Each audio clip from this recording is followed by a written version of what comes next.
আমি এক নজরে আবারও বলে দিচ্ছি। 1 নম্বরের ভুল হলো রমজানের চাঁদ না দেখা, শাবানের 29 তারিখে রমজানের চাঁদ তালাশ না করা পশ্চিম আকাশে, এটা আমাদের একটা ভুল।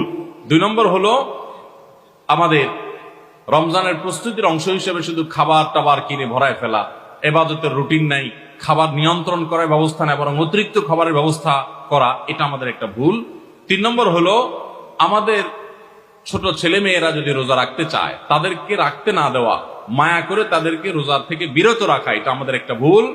4 নম্বর হলো মুখে নাওয়াইতা নাসুমা গাদান এই জাতীয় দোয়া করাটাকে জরুরি মনে করা, এটা একটা ভুল।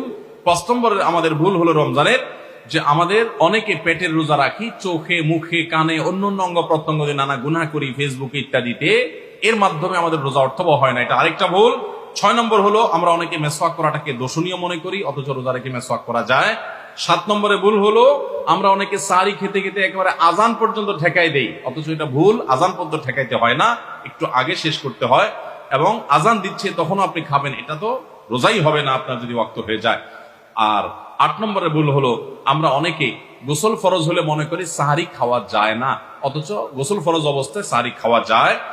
আর 9 নম্বরে ভুল হলো আমরা অনেকে সাহারি খেতে না পারলে ওই দিন রোজা রাখি না, অথচ সাহারি না খেতে পারলেও রোজা রাখা যায়। 10 নম্বরে ভুল হলো সাহারিতে খেজুর খাওয়া, এটা আমরা অনেকে জানি না যে খেজুর খাওয়া সুন্নাত, খাই না খেজুর আমরা, এটা একটা ভুল। 11 নম্বর ভুল হলো সাহারির সময় দোয়া কবুল হয় ভোর রাতে, এটা আমরা বেশিরভাগ মানুষ মিস করে ফেলি।